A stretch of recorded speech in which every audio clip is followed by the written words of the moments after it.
வண்டியை வித்துறதுனால விக்க மாட்டேங்கிறீங்க, மானத்தை வாங்குறீங்க. அது என்ன தம்பி அப்படி சொல்லிவிட்டேன்? இந்த காரை யாராரு வச்சிருந்தாங்க தெரியுமில்ல? யாராரு? மாந்தூர மகாராஜா வச்சிருந்தாரு, அந்த திருவனந்தபுரம் ஐனஸ் இருந்தாரு, ஹைதராபாத் நிஜாம் வச்சிருந்தாரு, அதுக்கப்புறம் ஒரு மந்திரி வச்சிருந்தாரு, அதுக்கப்புறம் ஒரு எம்எல்ஏ வச்சிருந்தாரு, அதுக்கப்புறம் சினிமா கவர்ச்சி நடிகை சொப்பன சுந்தரி வச்சிருந்தா, அதுக்கப்புறம் இந்த காரை நம்ம வச்சிருக்கிறோம். யார பார்த்து இந்த கேள்வி கேட்கிற? ஏன் அடிச்சீங்க? ஏன் அடிச்சனா? அவன் என்ன கேள்வி கேட்டான்? ஏண்டா என்ன பார்த்து ஏன்டா இந்த கேள்வி கேட்டா? சொல்றா. அது ஏன்டா என்ன பார்த்து அந்த கேள்வி கேட்ட? இத்தனை பேர் இருக்காங்களே, கேட்க கூடாதா? சொல்றா. ஐயோ, ஏன்டா என்ன பார்த்து அந்த கேள்வி கேட்ட? ஏனே அவனை அடிச்சுட்டு இருக்கீங்க? அப்படி என்ன கேட்டான்? என்ன கேட்டானா?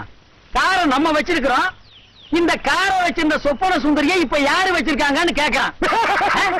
அவனை யார் யார் வச்சிருக்காங்கன்னு கணக்கு எடுக்கிறதா என் வேலை?